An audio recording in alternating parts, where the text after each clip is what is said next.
Dans le prochain épisode d'Ici tout commence. Tandis que Tessier fait une proposition à Enzo, Gaëtan et Noémie sont de retour. En parallèle, Guillaume a fait son choix. Attention, les paragraphes qui suivent contiennent des spoilers sur l'épisode d'Ici tout commence diffusé demain soir sur TF1. Si vous ne voulez rien savoir, ne lisez pas ce qui suit. Mardi 4 janvier dans Ici tout commence. Tessier fait une proposition à Enzo certain d'avoir une preuve incontestable. Tessier convoque Clotilde, Claire et Louis pour annoncer que le fils Armand a volé la recette d'Auguste. En regardant attentivement le carnet de recettes, Clotilde remarque qu'il ne s'agit pas de l'écriture de son père mais bien celle de son frère. Quand Louis demande comment son carnet est arrivé entre les mains du directeur, Claire indique que Maxime est passé chez eux la veille. Comprenant que sa compagne était de mèche avec Tessier et Maxime, Claire rentre chez elle et reproche à Olivia d'avoir voulu piéger son fils. La chef Listrac tente bien de se défendre mais Claire affirme que Louis n'a pas volé les recettes d'Auguste. Tandis qu'Olivia lui fait remarquer que le jeune homme est prêt à tout pour réussir et qu'il aurait très bien pu recopier les recettes. Claire, qui refuse d'en écouter davantage, met un terme à leur histoire, puis de la sommer de récupérer ses affaires car elle ne veut plus la voir chez elle. Pendant ce temps, Louis confie à Enzo qu'il a mis le carnet original en lieu sûr après avoir recopié les recettes dans un cahier vierge. Il se réjouit alors que personne ne puisse jamais prouver que les recettes ne lui appartiennent pas mais également de pouvoir évincer Maxime du concours. Plus tard, Louis prie Tessier de retirer Maxime du concours après ce qu'il a fait. Comme Claire soutient son fils dans sa démarche, le directeur leur fait comprendre que s'il doit exclure le fils dès le cours du concours, il devra en faire de même avec Olivia pour l'avoir aidé à se procurer le carnet. Tessier interroge donc sa collègue pour savoir si elle est prête à aller jusque-là et lui accorde jusqu'au soir pour prendre sa décision. Certain qu'Enzo est au courant de la vérité, Maxime demande à Naïs si elle peut faire quelque chose pour voir ce qu'il sait. Malheureusement, la jeune femme ne peut pas les aider car elle n'arrête pas de se prendre la tête avec lui.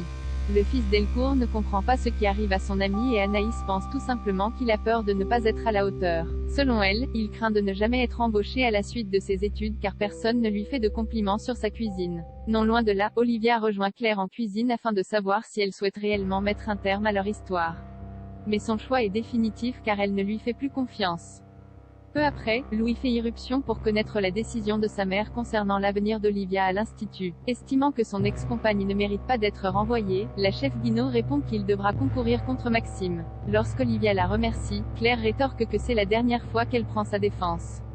Si Maxime est heureux d'apprendre qu'il participe toujours au concours, il veut également que tout le monde sache que Louis a triché. Et pour ce faire, il compte bien faire parler Enzo. Sachant que ce dernier a totalement perdu confiance en lui, il demande à Tessier de lui faire une proposition. Immédiatement, Emmanuel le convoque et offre de lui obtenir une place de seconde dans un étoilé à New York à condition qu'il balance Louis. Gaëtan et Noémie sont de retour après un mois de vacances en Italie. Noémie et Gaëtan sont de retour au Marais Salants. Éprouvant le besoin de faire un break, Stella profite du retour de sa sœur pour prendre sa journée et faire du sport. Le fils Rivière propose alors de se joindre à elle pour un jogging, ce qu'elle accepte. Plus tard, Noémie profite d'un moment seul avec sa sœur pour lui confier que Gaëtan a été distant pendant leur séjour en Italie et qu'elle a l'impression qu'il n'a plus envie d'être avec elle. Malgré tout, Stella assure que cela va s'arranger. Dans l'après-midi, Gaëtan dit à Stella qu'elle lui a manqué. Quand il lui offre un collier avec son signe astrologique, Stella le refuse précisant qu'elle est désormais passée à autre chose.